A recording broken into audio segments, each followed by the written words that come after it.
Bom dia, caros sobedianos, membros da Sociedade Brasileira de Endoscopia Digestiva do Ceará. Nós estamos aqui no nosso terceiro Endocast.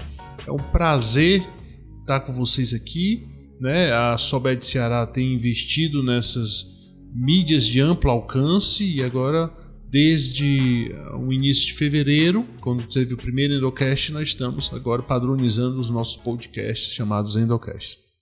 E hoje, mais uma ocasião muito especial aqui no Sindicato dos Médicos, com o nosso Endocast. Nós vamos receber aqui como convidado o Dr. João Paulo Pontual. Dr. João Paulo é coordenador do Núcleo de Terceiro Espaço da Sobed Nacional, é coordenador do Serviço de Endoscopia do Hospital da Unimed de Recife, Pernambuco, e também é coordenador do Serviço de Endoscopia do Hospital das Clínicas da Universidade Federal de Pernambuco. João Paulo, é um prazer lhe receber aqui, amigo. Vamos discorrer aí sobre várias coisas do Terceiro Espaço hoje. Obrigado, Alessandrino. É um prazer estar aqui. João, primeiro fala para os nossos ouvintes, os nossos telespectadores, como é que começou a sua formação, como é que começou a sua paixão pela endoscopia. Hoje você faz a parte de cirurgia endoscópica, ISD, POIME, ressecções de lesões subepiteliais. Como é que começou tudo isso? Da onde veio, onde é que nasceu essa paixão pelo terceiro espaço? Alessandrino, é engraçado aí como a vida toma umas bifurcações e a gente vai tomando decisões e chega num destino que a gente não estava planejando inicialmente, né? Eu nem médico queria ser, eu queria ser professor. Meus pais, e eu tinha uma namorada na época, todo mundo pressionando muito, queria ser professor de biologia e conseguiram me convencer a fazer medicina, porque eu poderia ser professor de medicina. Foi uma surpresa muito grata, porque eu sou apaixonado pela medicina e minha primeira paixão foi com cirurgia. Eu fiz a residência de cirurgia e já operava na faculdade, amava lá o Hospital da Restauração, que você conheceu. Sim. Era apaixonado por aquele ambiente de trauma. Aquele caos lá, caos controlado e muita ajuda aos pacientes. Assim, é uma coisa, você é cirurgião também, sim, que é uma satisfação imediata daquilo que a cirurgia dá, que eu acho que outra especialidade não dá. E aí eu fiz cirurgia geral e depois eu fiz cirurgia do aparelho digestivo lá na Federal mesmo. Eu fui da Federal, fiz a residência lá e a segunda residência em aparelho digestivo. E na época já da cirurgia geral já comecei a me interessar muito por endoscopia. E via uma janela assim de oportunidade que estava crescendo muito o universo dos procedimentos endoscópicos na época, era 2006 para 2007. E comecei a acompanhar no HR, acompanhava no IMIP e queria fazer um braço da minha formação em endoscopia. Quando eu estava durante o aparelho digestivo, eu tinha certeza que queria fazer uma terceira residência em endoscopia. Conversei com algumas pessoas e, na época, um colega muito experiente chamado Mário Brita, da Restauração, disse: não, você está aí, vai passar mais 2 anos, eu estava encerrando o primeiro ano de aparelho digestivo, mas você vai passar mais 1 ano se dedicando àquela energia. O HC na época era uma residência especialmente puxada, tem uma tradição de ser bem severa a rotina e de longas horas e que no final das contas a absoluta maioria dos cirurgiões que passam pela endoscopia vão paulatinamente deixando a cirurgia e se dedicam à endoscopia. Era um movimento natural do mercado. E aí eu escutei ele, bateu forte e fiz um pouco constrangido de dizer assim publicamente a prova de residência secretamente, na época que eu estava acabando o primeiro ano do aparelho digestivo, e passei e falei lá que na época era doutor Edmundo Ferraz, o chefe. Ele ficou bem chateado comigo porque eu disse que ia sair e enfim, foi destinos, uma bifurcação, e fiz a endoscopia lá e começou a jornada na endoscopia. Passei ainda 10 anos operando mas em 2018 a previsão de Mário Brito se concluiu. E aí você assumiu. Em 2018 eu deixei de operar com muita tristeza, assim, tenho muita saudade da cirurgia, mas na prática é a saudade da parte romântica, né? A saudade de operar de madrugada, reoperar paciente que vazou, essa parte a gente esquece rápido. Agora, aquela cirurgia maravilhosa, uma gastrectomia total, a pessoa tem saudade, né? Que dá certo. Brilha os olhos. Brilha os olhos. Então você estava na residência do aparelho digestivo, tinha terminado geral, foi para o aparelho digestivo e aí rodou um pouquinho. Foi mais ou menos o meu caso. Também na residência de geral eu ia para a endoscopia e até o professor Wilson, que é nosso mestre ainda no HGF, eu acompanhava ele e via aquilo ali. Isso é fantástico. Na época, um antigo chefe do endoscopia do HGF, Dr. Magela, disse: rapaz, isso aqui vai ser o futuro. E realmente a endoscopia cresceu muito. Então você estava lá no aparelho digestivo, rodava na endoscopia e de uma hora para outra. E aí decidi. Aí eu fiz a residência em endoscopia lá, 2 anos. Lá no IMIP. No IMIP. Que quando eu decidi fazer, a prova da restauração já tinha passado. Então eu só pude fazer no IMIP, tinha uma vaga. E aí eu passei e foi o destino, foi muito interessante. A residência foi excelente. E aí depois da residência de endoscopia, você passou a atuar só como endoscopista ou operava também? Operava. Eu pensava que eu nunca ia deixar de operar, porque realmente eu tinha uma intensidade de relação com a cirurgia. Mas a intervenção na endoscopia foi crescendo, né? E para quem é cirurgião, se sente muita vontade ali naquela intervenção mais avançada e começaram a surgir oportunidades de estar em contato com o ISD. Na época, aqui no Brasil, ainda era um pouco embrionário, a gente não tinha acesso aos materiais. Eu fiz um hands-on no DDW 2014, eu acho que foi Chicago, se não me falha a memória. Teve um hands-on de ISD, achei incrível aquilo ali. E eu acho que aconteceu comigo o que acontece com todo mundo quando começa a ter contato com o ISD. Você faz um hands-on, sente que é difícil, mas talvez dê. Aí chega aqui, não dá fazer um hands-on e sair para fazer um procedimento desse. Aí no ano subsequente foi o Washington, se eu não estiver errado, 2015. E aí eu fiz outro hands-on e vi que realmente aquilo ali não ia ser o suficiente para realmente florescer aí nessa parte e avançar na parte da ISD. E aí tentei montar um grupo de estudo lá em Pernambuco. Tem até um vídeo no YouTube sobre esse vídeo, 2015 eu acho o vídeo. 55 pessoas se interessaram, ia ser um debate de artigo, tinha separado, fazia uma curadoria de artigo para a gente fazer reuniões científicas, para ir desenvolvendo nisso, que a gente precisa ter um arcabouço teórico muito grande. E aí acabou que na segunda reunião já não tinha mais ninguém presente. Aí eu disse, pronto, não vai dar para ser uma coisa em grupo, vou me embora para o Japão. Aí comecei a articular e na época... Isso que ano? Isso em 2016. Certo. Comecei a articular para passar um tempo no Japão. Eu já tinha filho na época, já coordenava serviço e já era complexo sair. Mas foi uma coisa muito importante. Para quem quer se dedicar a essa parte de dissecção, passe uns 6 meses a um ano planejando a vida para passar um mês no Japão. Faz muita diferença. Faz muita diferença. 1 mês ou 2 meses, se puder. E aí, na época, o Kansai Center de Tóquio era o que tinha mais volume de dissecção. E é um grande hospital do câncer lá do Japão. E... O Kansai Center é do Inoue, né? Não, o Inoue, ele é o Showa University Hospital. Eu passei um tempinho lá com ele também, que é um hospital menor. O Kansai Center são 2 prédios de 11 andares e agora tá até mais. E é o Saito, que é chefe, que a gente recebeu ele no workshop do ano passado, de agosto, o workshop do Terceiro Espaço. E eles recebem muito bem os estrangeiros, eles têm uma secretária dedicada para fazer esse meio campo. Legal. E estimulam todo mundo aí. Aí eu passei 4 semanas lá, mais uns dias no Showa, depois fui para o serviço de Toyonaga, passei uns dias lá, fiz o hands-on e a partir daí ficou mais fácil. Legal, muito bom.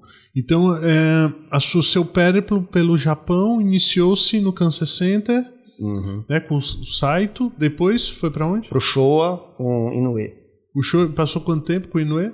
Foi 2 semanas, mas nessas 2 semanas eu só fui 3 dias em cada semana. Foram 6 dias. Foi 6 só para ver a parte do POEM. Foi mais POEM. POEM. Lá é mais POEM. Tem ISD lá também, mas o volume é bem menor.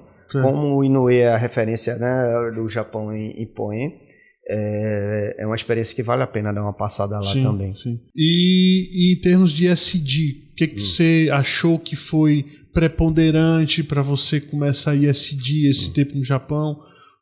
Em termos de técnicas, você conseguiu fazer efetivamente lá? Você só observou? Então, o que deu esse upgrade na sua formação? Ótima pergunta. Para você fazer as coisas lá, você tem que fazer o estágio de pelo menos 6 meses para você ter contato com os pacientes. Certo. Então, tem toda uma licença especial, tem uma submissão especial. Vale muito a pena para quem quer realmente estar disponível para se dedicar a esse tempo. Mas para a maior parte das pessoas que já tem família, já tem sua rotina, já tem seus empregos aqui, trabalho aqui, você largar 6 meses e voltar não é coisa simples ou realista para a maioria das pessoas. Temos aqui no Brasil Renata de São Paulo, Renata Nobre, fantástica ela. Sim, Renata, cearense. Isso é daqui. Ela passou 6 meses lá com o Edo, teve essa oportunidade, fez uma série de sacrifícios, uma opção muito importante assim profissionalmente para ela, e ela teve um crescimento com certeza gigante.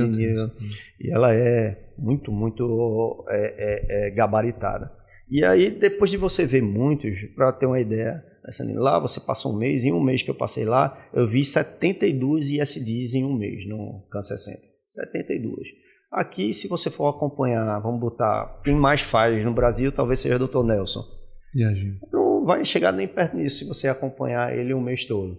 Né? Então, assim, voltando para a sua pergunta inicial de o que é que eu acho que faz muita diferença, que se você já for experiente em endoscopia, tem que ter aí seus 5, 10 anos de endoscopia intervencionista, já faz alguma coisa mais avançada, um eco, uma CPRE, já faz mucosectomias avançadas, polipectomias, já tem uma noção do manejo fino do aparelho.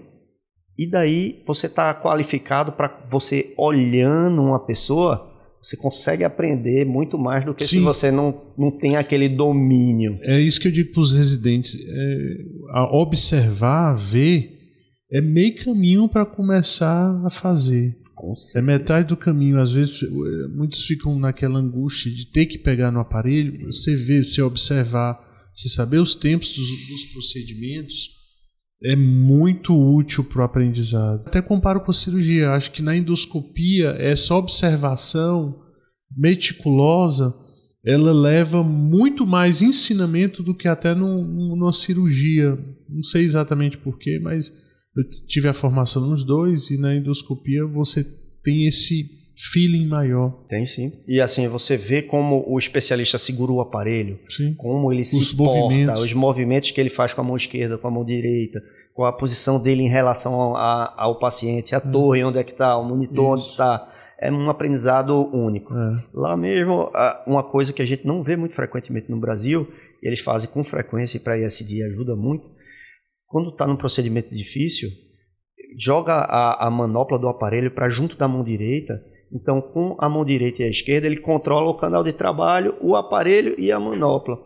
Isso na polipectomia mais complicada, na mucosectomia mais complicada, que aqui no Brasil frequentemente a gente pede para a técnica. Segura aqui o aparelho. Lá eles fazem, é eles que controlam tudo. E depois que você se acostuma nessa... O aparelho é uma extensão do braço. Né? Isso. E aí essas dicas assim, são bem especiais. Assim, foi muito Mas bom. Especificamente na ISD. Sim. O que você já tinha visto ISD no Brasil antes de ir, não? Ou já tinha feito? Já tinha tentado, tinha que começar. Eu acho que a jornada da ISD no Brasil tem que começar pela técnica híbrida. Que você, com a ponta da alça mesmo, uma faquinha, você faz de escola em volta, vê como é o movimento, vê como um bisturi se comporta com a mucosa, o que é que corta mais, o que é que coagula. Eita, sangrou, o que é que faz? São os primeiros passos, tem que começar por aí. Mas desenvolveu mais. Eu tive também a sorte de estar no Hospital das Clínicas, que a gente tem um núcleo de cirurgia experimental, e a gente tinha um aparelho em obsolescência lá, que era da série V2, aquele V e V2, um aparelho que era duro, estava lá encostado com um Olympus 145 que estava em obsolescência também. Aí eu levei para o biotério, a gente tinha Tem um biotério lá, tinha na pandemia, acabou fechando, uma pena, mas até a pandemia a gente tinha um biotério com porcos, que as pesquisas de doutorado, mestrado do HC eram feitas em porco. Toda vez que sacrificava o porco, ia sacrificar o porco, fazia muito viabiliar e não mexia no estômago. Entendi. Aí eu ia lá... E aproveitava... No começo eu pedia para o Bedel tirar a peça e treinava na peça com esse aparelho de obsolescência que já ficava lá no núcleo, então isso é bem legal. Hoje, na época não tinha hands-on no Brasil. Hoje a gente tem, a gente pode falar disso aí depois. Em termos de o que saltou aos olhos lá, o que você aprendeu com as técnicas, o que te chamou a atenção, o que fez diferença na sua formação? Eu acho... Na ISD. Tá falando no Japão? No Japão. Tá. No Japão, a primeira coisa que chamou a atenção é o respeito ao bisturi elétrico e aos acessórios. Que aqui no Brasil, por todas as nossas dificuldades, a gente faz muitas concessões e acaba fazendo adaptações que impactam na qualidade e no risco do paciente. Como eles lá monitorizam com muito rigor o resultado do serviço e o resultado individual, eles têm absoluto respeito pela unidade eletrocirúrgica e os acessórios também, os acessórios são os acessórios que é para ser. Não tem gambiarra, não tem improvisado. Então isso é uma coisa muito importante e para a nossa realidade é um desafio. Em termos de técnicas profissionais, de refino da técnica, o que refinou na sua técnica? Lá no NCC, como o japonês gosta de quem trabalha forte, eu era o primeiro a chegar e o último a sair. Então eu fiz uma amizade lá com o Saito. E aí ele me deixou participar dos hands-on com os residentes. Os residentes têm um hands-on uma vez por mês e eu dei o sorte em animais. Aí na primeira semana que eu cheguei eu já participei e na última que eu estava semana já teve outra. Eu fiz 2 hands-on com o pessoal lá. Legal. E foi uma experiência muito boa. E depois desci para o hands-on de Toyonaga. Aí eu fiz 3 hands-on em animais. Mas você ter um japonês lhe ensinando lá na hora faz muito diferente. Né? Eles, faz assim, o bisturi... Não tá bom assim, o acesso é desse jeito, entra com a faca. Pega na sua mão mesmo. Pega, é diferente. Bom, João, e em relação ao núcleo terceiro espaço da SOBED, você assumiu agora nessa gestão do Eduardo? Isso, o núcleo terceiro espaço é novo na SOBED, tá? Quem criou ele, quem comprou a ideia, a gente vinha conversando há um bom tempo. Herbert, nosso presidente antes de Eduardo, foi quem institucionalizou ele. Não existia até um passado recente. Então, o último biênio, a gente começou a implementar o núcleo com a ideia de oportunizar a educação e aprendizado em território nacional, que era muito, muito escasso. Sim, né? Com certeza. A gente montou o primeiro hands-on, e com o curso ao vivo no ano, estamos agora no 3º ano e aí já foi um sucesso de cara e a gente montou um curso muito legal lá no IRCAD do Rio e começamos já na 2ª edição a trazer convidado internacional. Primeiro, como eu tinha uma relação pessoal com o site, ele veio e o curso foi incrível, e aí Dr. Eduardo Moura assumiu. E o que nos 2 anos de Dr. Herbert a gente fez um curso anual, no de Dr. Eduardo Moura ele disse, eu quero 2 por ano. 2 por ano. o homem trabalha e bota todo mundo para trabalhar muito. Então a gente fez esse ano já fez um em março, recebemos o Dr. Naoisa Yahagi, um dos pais da ISD. Foi também De qual hospital do Japão? Ele é da Keio University, lá de Tóquio.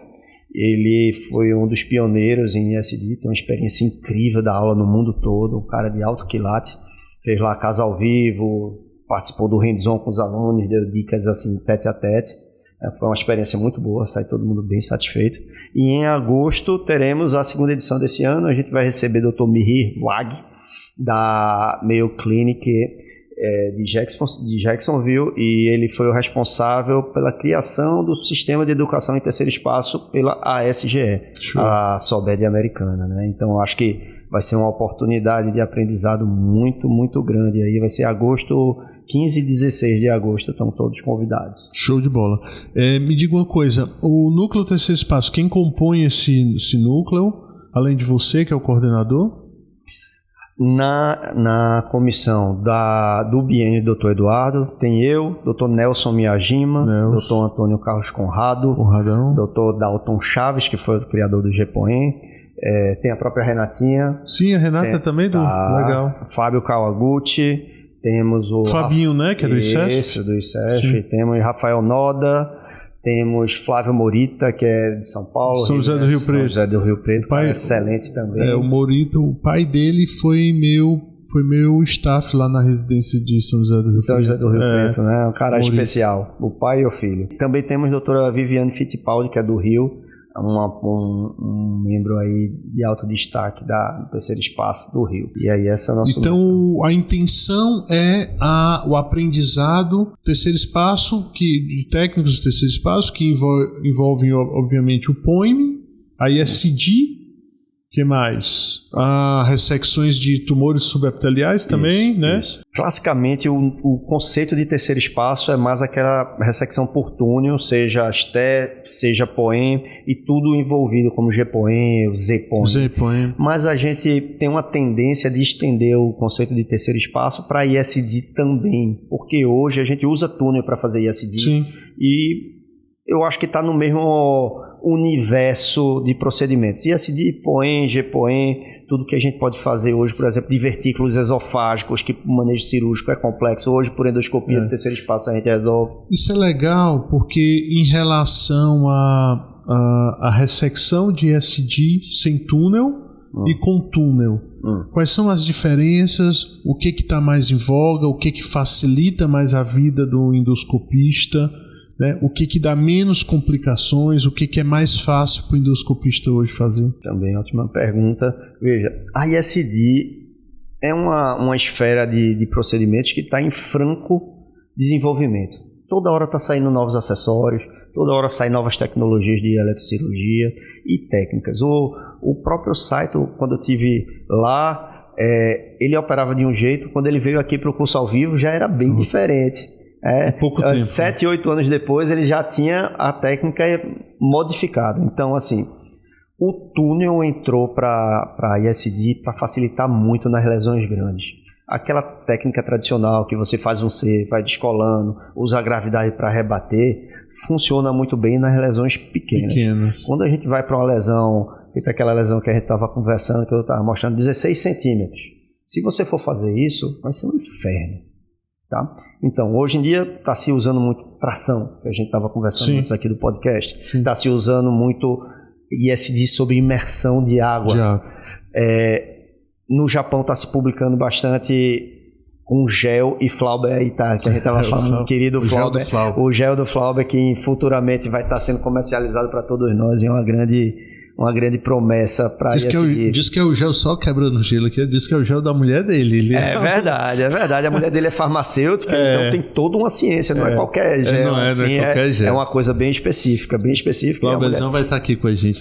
Mais cedo ou mais tarde. Ele é um cara diferenciado, muito querido e extremamente inteligente. Então, sobre a ISD usando o túnel... O túnel, isso. Quando... Para lesões grandes, que é mais da metade da circunferência, que a lesão desaba quando você vai tocando, você vai soltando.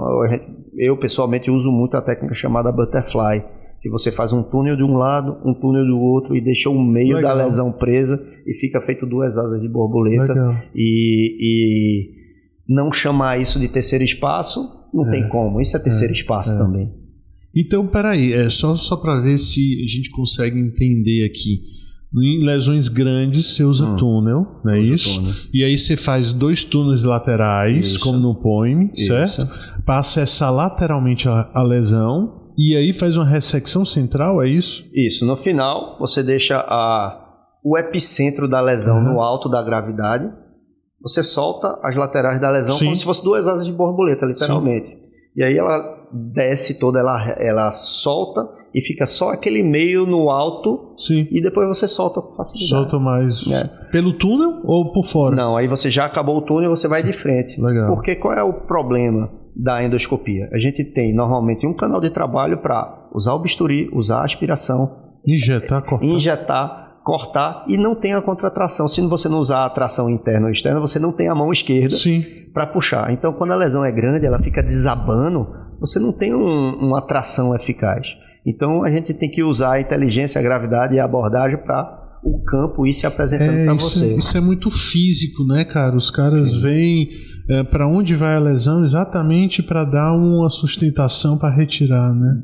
O grande desafio da ISD, por isso que eu falei que é importante a gente, quem pode ir para o Japão e ver muito, porque cada lesão é uma lesão. É uma lesão. Cada local tem uma tática diferente. Cada local, né, tem uma tática. Não é corte e costura. Se for para você fazer somente ressecar aquilo ali, você vai passar 6 horas, 8 horas, vai sangrar pra caramba, vai dar acidente, não vai ser R0.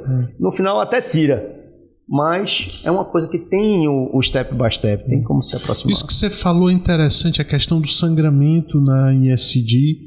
O que tem sido lançado pela indústria? A gente sabe os números acessórios para cauterizar, né? Grasper, as próprias faquinhas hoje são mais acopladas para coagular, né?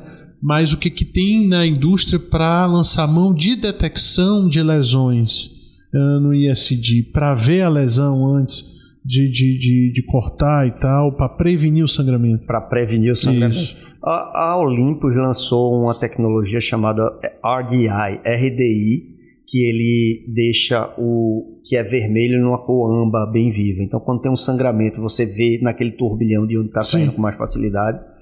E você consegue ver o local do sangramento. E quando você liga, você vê os vasos com mais clareza antes dele chegar. Não é uma tecnologia muito disponível para nós aqui, é da série X1, né? Que é a nova da Olympus, é caro, não está muito disponível. Mas o que eu acho que é a diferença nisso aí é o domínio de eletrocirurgia e de como usar seus acessórios. A gente, como médico, a gente não costuma estudar eletrocirurgia, não estuda nossa unidade eletrocirúrgica, a gente não sabe das capacidades dela. Então, assim, mesmo como cirurgiões, tem trabalhos que mostram que o cara opera a vida toda e nunca leu sobre eletrocirurgia. Né? Acho até que o endoscopista estuda mais de eletrocirurgia. Muito mais. Né? Como a gente trabalha muito mais delicado, a gente traz da cirurgia, pedal amarelo é corte, pedal azul é coagulação, e não podia ser um absurdo mais longe da realidade. A coagulação tem corte, o corte tem coagulação, a gente sabe que é isso, mas é difícil dominar, tem que estudar. Isso faz muita diferença para sangrar. Tem um trabalho super interessante que mostra a curva de aprendizado dos residentes nas residências lá de ISD no Japão, que mostra a quantidade de sangramentos e o tempo que teve para parar aquele sangramento, como diminui com a curva. Então, o cara está aprendendo, vai sangrar muito mais, vai ser muito mais difícil de parar o sangramento, vai ter mais acidente, e com o aprendizado isso melhora. Se você já conhece a eletrocirurgia, isso aí vai muito mais rápido. Certo. E João, quanto às ressecções de lesões subepiteliais, até que tamanho está se conseguindo ressecar ou não tem limite de tamanho para ressecção? Isso é um hot topic que eu adoro também, Alessandro. E assim, é uma coisa que era a esfera do cirurgião e hoje é muito do endoscopista. Temos já guidelines, tá? O mais reconhecido é o guideline da Sociedade Europeia, a SGE, que recomenda para lesões de até 4,5 centímetros. 4,5. Tá? O limite. O limite, segundo a Sociedade Europeia. A Sociedade Japonesa tem guideline que fala de 5 ou 6 centímetros. O problema é que quando passa de 5 centímetros é difícil passar no crico. E o nível de malignidade de um giste, por exemplo, com 6 centímetros, tende a ser uma lesão mais agressiva. Então a gente tem que ser casos selecionados. Acima de 4,5 centímetros dá para fazer, mas tem que escolher bem o caso. Por exemplo, leiomioma. Leiomioma não tem um limite de tamanho, porque é uma lesão que é benigna. Se cresceu e está dando disfagia no paciente, você vai fazer uma esofagectomia no paciente com uma cirurgia supermórbida, é melhor você fatiar o leiomioma para conseguir tirar. Não vai precisar de imagens cirúrgicas? Não vai precisar de R0. Não precisa de R0. Então você tira ele em bloco, joga lá no estômago ou no próprio sítio que você tirou e fatia. Tem trabalhos chineses que mostram tirando lesões de até 14 centímetros. 14. Nossa. Então assim, não tem... o giste é que, teoricamente, como ele tem uma malignidade maior, quanto maior o tamanho, maior a giste a gente tem que tirar. Tem que ver também a peça inteira para ver imagens de ressecção e tem que ver também com o procedimento linfonodal. Talvez a eco seja importante nesse caso, no pré-operatório, né? Quando a lesão tem mais de 2 centímetros, a gente tem que fazer todo o estadiamento. O GIST, né, normalmente não tende a mandar metástase linfonodal. Pode até mandar, mas não tende a mandar linfonodal. Manda muito hepática. Então a gente tem que fazer todo o estadiamento. Se não tiver metástase evidente, dá para a gente retirar com tranquilidade. Mas sempre é bom fazer uma punção por ecoendoscopia antes para ver o nível de mitose. Se tem um nível de mitose acima de 5, se a lesão tem 5 centímetros, por exemplo, na ecoendoscopia não tem nenhuma área de necrose, não tem nenhuma área de irregularidade, o índice de mitose, se você fez um FNB, que dá para fazer o índice de mitose e veio 0, por que não tirar por endoscopia? Sim, com certeza. Estava até conversando antes contigo a questão de não conseguir tirar pelo crico. Eu acho que um overtube, obviamente o GIST não vai entrar dentro do overtube, o diâmetro do overtube é muito pequeno, mas aquele overtube no meio do crico, ele pode servir de alavanca para sair o conjunto inteiro. Como a gente faz no balão, é uma alternativa, uma possibilidade que você pode tentar. É excelente alternativa. Se tiver a disponibilidade do overtube, é uma lesão maior, com certeza é bom ter na manga, com certeza. O overtube traciona, né? Você traciona junto com o overtube, então você cola o GIST no overtube e depois você pode tirar o conjunto inteiro. É uma alternativa para não ter que quebrar a lesão ou coisa do tipo. Eu desconheço também overtubes com diâmetros grandes. Eu sei que no IJF a gente faz muito endoscopia rígida. Ainda existe endoscopia rígida, não sei se existe em Pernambuco. Tem, o HR ainda tem um endoscopia restauração, rígida. Verdade. Aqui é o IJF, porque todos os corpos estranhos do estado vão para lá. Então tem corpo estranho que você não consegue tirar na flexível e lá tem um rígido. O rígido, ele abre bem o crico, sabe? Com material de ferro mesmo, ele abre bem. Então, é uma outra alternativa para viabilizar ressecções de lesões grandes. Você usar na retirada o endoscópio rígido também, porque o diâmetro dele, aí, o céu é o limite. Ele abre muito bem o crico, então é uma possibilidade também. E, João, fala um pouco aí das ressecções do ISD, né? Com o que está de novo no ISD, o próprio gel, você pode falar bem do gel, se esse gel está revolucionando a técnica do ISD, qual a vantagem do gel sobre a água, né?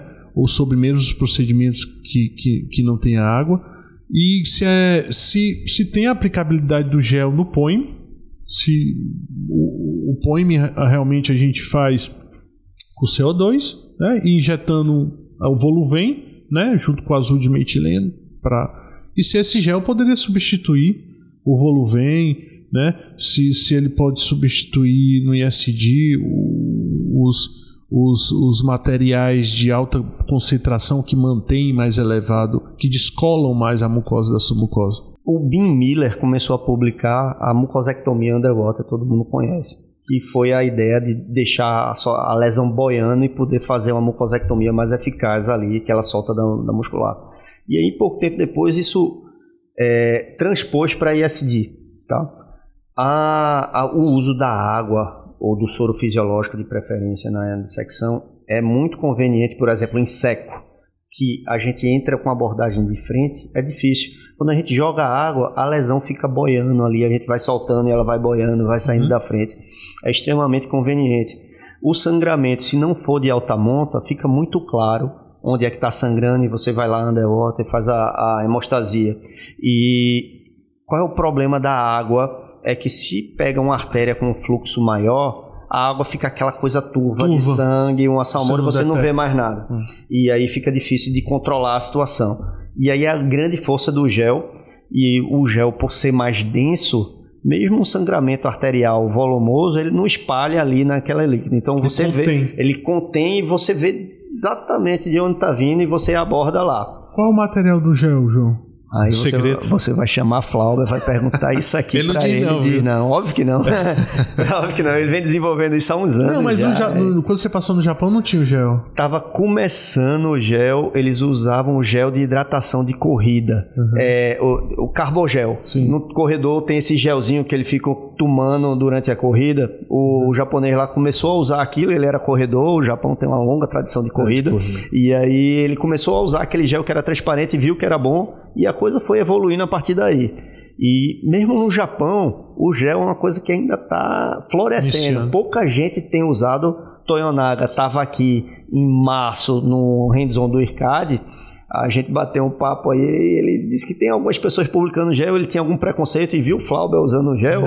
Teve um sangramento na lesão que o Flauber foi tirar, uma artéria assim brutal. Você via a artéria, devia ter uns 3 milímetros, a artéria sangrando em jato, com gel lá. Foi lá com a graspa, pegou, hemostasiou, resolveu a situação. Vai ser o futuro, então. É possível, eu diria que é provável, mas é uma coisa que ainda está engatinhando. Agora o gel, João, para condutibilidade do calor, tanto do corte da coagulação, ele não atrapalha? Ele tem hidroeletrólito. Ele é mais denso. Mas ele conduz a energia, mesmo sendo mais denso. Ele tem os hidroeletrólitos. E aí isso o Flauber também trabalha, vê lá as composições, o que é que funciona bem, o que é que não funciona. Ele também não deve revelar aqui não, mas se puder chamar ele aqui, ele vai vir. Conversar. João, e a Full Thickness Resection?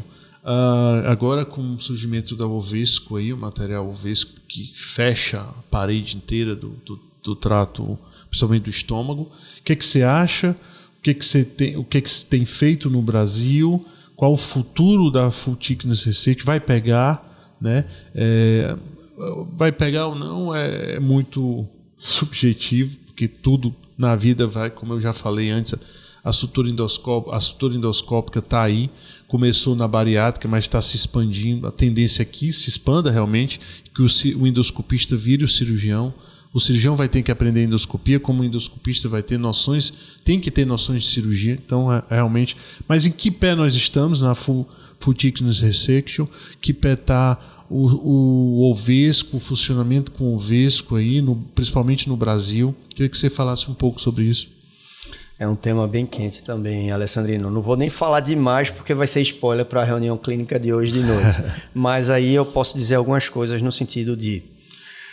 A Full Thickness é uma coisa que a gente precisa separar o FTRD, que é o kit da Ovesco, que faz a ressecção Full Thickness e já entrega o Ovesco, que é o clip over the scope, e já tira, da Full Thickness técnica, tá? A Full Thickness técnica foi desenvolvida em 2004, já tem mais de 20 anos, e vem evoluindo junto com os acessórios, que consiste em quê? A gente tira mucosa, submucosa, muscular, e frequentemente o peritônio. Você vê lá o peritônio, você vê gordura pré, você vê fígado. É uma coisa que dá uma ansiedade no coração do endoscopista, né? Pessoalmente, eu tinha muito receio com essa técnica, até preconceito, porque os grandes trabalhos eram todos chineses e a gente vê a casuística chinesa quando não é replicada na Europa, nos Estados Unidos, no Japão, a gente fica olhando com uma certa ressalva. Dúvida. E aí o Edo, que é o chefe lá do Cancer Center de Osaka, começou a fazer um trial japonês com o FTR. No ano passado eu tive a oportunidade de estar com ele no IRCAD Barretos e bati um papo com ele sobre a FTR e sobre os trabalhos chineses. Ele disse, olha, João, eu senti a mesma coisa que você está dizendo, você, eu e o mundo todo. Mas eu fui nos 2 centros que mais faz Full Thickness no Japão, na China, e o que eles publicam é verdade. É 1 a 2% de complicação, é muito seguro. Eles fecham com clipe mesmo, não é mentira. Clipe normal, não bota o Ovesco lá, não tem. O clipe maior da... 16mm, clipe de 16mm. E... Mas, João, como faz para aproximar desculpa interromper, mas como faz para aproximar as bordas ali, pô? Porque você faz uma ressecção... Tem várias estratégias de aproximar. O próprio Edo desenvolveu uma técnica chamada Home, que para nossa realidade é complicado. Ele, para fechar, usa 10, 15, 20 clipes a depender. O custo disso para a gente é fora da realidade. Mas tem uma técnica que me pareceu muito interessante, foi a que eu comecei a fazer, que à medida que vai abrindo, a gente põe a tração externa, e à medida que vai abrindo a muscular, você puxa, e quando você puxa, em vez da musculatura afastar uma da outra, elas se aproximam. Então você corta 50%, 2/3 da lesão e já vai clipando e fechando. Não espera ressecar tudo, porque quando resseca tudo, aquilo afasta, e para fechar é um desafio enorme. Né? Então é bem interessante, é uma técnica que é bem promissora. E a sutura, a endossutura na Full Thickness Resection? Aí eu acho que é um tema que vai se revelar mais no Brasil. Nos Estados Unidos já começou. Alguns centros publicam sobre isso, mas ainda uma quantidade de literatura muito acanhada. porque a sutura, ela floresceu no meio da bariátrica. A bariátrica não precisa muita mobilidade de posições. É aquela posição ali, você vai com o aparelho reto. Quando a gente vai trabalhar na Full Thickness, fechar, a gente precisa de vários cenários de posições. Então, ainda é um desafio técnico. A sutura que tem no mercado é da Apollo, que foi adquirida pela Boston. Tá, o Single Channel agora, que está na segunda geração, parece ter adaptações bem promissoras. E eu acho que vai vir coisa nova bem interessante aí com Full Thickness e a ressecção. Tem o da Olympus também, né? A sutura da Olympus, né? A sutura que da Olympus... eu vi no Congresso Europeu, aqui não tem ainda. Isso. A sutura da Olympus, ela é um pouquinho diferente. Ela não é um device, ela é um porta-agulha. Ela é uma pinça, que é um porta-agulha, que você leva um fio agulhado e você faz a sutura como se fosse na laparoscopia. Mas aí casaria bem no caso da Full Thickness Resection, né? Você tem mais mobilidade do que fica muito engessado com o material da Apollo, né? Talvez. O que eu tenho falado com as pessoas, assim, eu tenho falado muito com o pessoal da Olympus Estados Unidos para ver se traz para cá pelo menos uma amostra para a gente testar. E o que eles disseram, o feedback do mercado americano, foi que é muito difícil, porque a gente não tem a mão esquerda para dar a contratração do fio, a gente não tem como expor. O posicionamento não é super simples, então, assim, não é uma coisa que é tão fácil quanto se imaginaria. Sim, entendi. Eu acho que ainda vai andar um pouquinho, tanto é que o Suture Art, que é o nome dessa porta-agulha da Olympus, ele não popularizou tanto pelo mundo. Tem no Japão, na Europa, eles estão fazendo testes clínicos, mas não é comercializado ainda. Entendi. E ele já tem essa patente aí, eu acho que pelo menos uns 5 anos que se publica coisa com isso, e ainda não ganhou o mundo. Vamos ver, eu acho que é uma oportunidade, mas eu não sei, talvez para juntar músculo, para juntar mucosa é excepcional. Para juntar músculo difícil, né? No estômago, não sei se dá uma confiança. E o Ovesco? O Ovesco é extraordinário, né? Mas a gente precisa ter limitações de tamanho, ele recomenda aí até 2 centímetros de abertura. A gente tem que ter um canal de trabalho terapêutico pelo menos de 3.2, porque para passar aquela pinça deles, que é muito legal, que chama Twin Grasper, que ele abre para um lado, abre para o outro. Então você pega uma borda, aproxima da outra, pega a outra e dispara. Você dispara tipo como o kit de ligadura, né? É exatamente o kit de ligadura e dispara, sendo que quando dispara, a gente não vê sob visão direta, quando a gente coloca com clipe. E aí pode sobrar uma brechinha e depois tem que colocar mais clipe. Mas assim, o fechamento do Ovesco é um fechamento muito seguro e muito interessante. O FTRD, que é para Full Thickness, ele é ótimo, dá para pegar um volume muito grande, mas tem limitações para lesões de quarta camada, porque o índice R0 dele não é bom, é 60%, então assim, para lesões pequenas, abaixo de 15 milímetros, então não é ideal para giste, não é ideal para leiomioma, mas, por exemplo, para um neuroendócrino, excelente. Para lesões de mucosa grande, recidivada lá no duodeno, espetacular, você puxa. Ou no cólon. É muito interessante. Agora um device de um custo mais alto também. Caríssimo.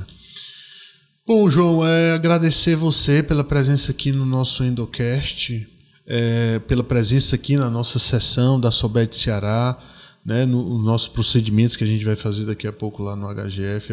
Enfim, agradecer a presença de toda a sua família também, que veio aqui, curtiu o sol, a praia de Fortaleza.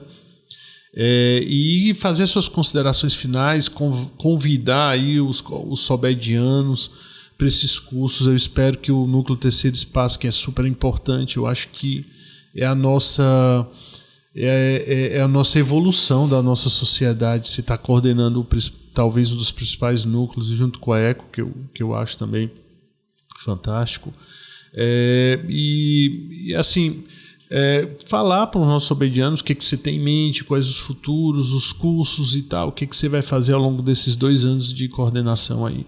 Alessandrino, agradeço demais o gentil convite aqui para participar do evento de vocês, essa cidade que eu adoro, Fortaleza, Ceará, é um estado maravilhoso.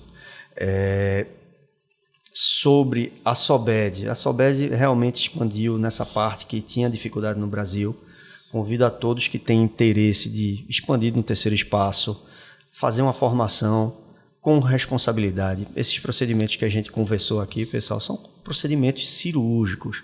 A endoscopia tem agora um braço que chama cirurgia flexível. Isso. Então, tem que ter responsabilidade ao começar esse braço. Tá para todo mundo a formação. Tenham cuidado para não sair fazendo as coisas, porque endoscopia tende-se a ser um pouco mais simples, mas procedimentos avançados precisa ter um arcabouço teórico grande e precisa ter uma orientação prévia. Como uma cirurgia, você não vai operar uma colecistectomia se olhou um vídeo no YouTube, perfeito, olhou um cara fazendo e vai sozinho fazer uma colecistectomia sem nunca ter ninguém pego na sua mão. A lógica tem que ser essa e os resultados são excelentes. Vamos em frente, eu recomendo a todos fazer parte do hands-on. Tem em Barretos, tem no Rio, tem da Sobed, tem na América Latina. Façam, vão para o Japão quem puder, vão para a Europa, para os Estados Unidos, tem a oportunidade aí para se graduar. Perfeito. Acho até que as nossas residências vão, para abranger isso, vão ter que aumentar o tempo, porque realmente elas estão se transformando, a endoscopia está se transformando. Bom, amigos da Sobed Ceará, esse excelente podcast, eu acho que vocês vão desfrutar. Muita coisa interessante aqui que a gente conversou, né? E eu acho que vai ser útil para o nosso dia a dia, para nossas vidas e para quem quer expandir na área da endoscopia. Já dizia, estava há pouco conversando com o João, queria até rememorizar, né? Chamar de volta aqui o meu antigo professor Kenji Miyazaki, meu professor que era coordenador da residência em Rio Preto, amigo do Morita. Ele dizia que enquanto os japoneses fazem endoscopia para ver câncer, nós ainda estamos na época de fazer endoscopia para ver gastrite e H. pylori, né? Enfim, é a tecnologia, os avanços, um dia a gente chega lá. Um abraço a todos, no coração de todos, espero que tenham gostado, né? Vem aí depois novos endocasts com novas celebridades, novas pessoas que possam trazer um ganho aqui para a Sobed Ceará. Um abraço.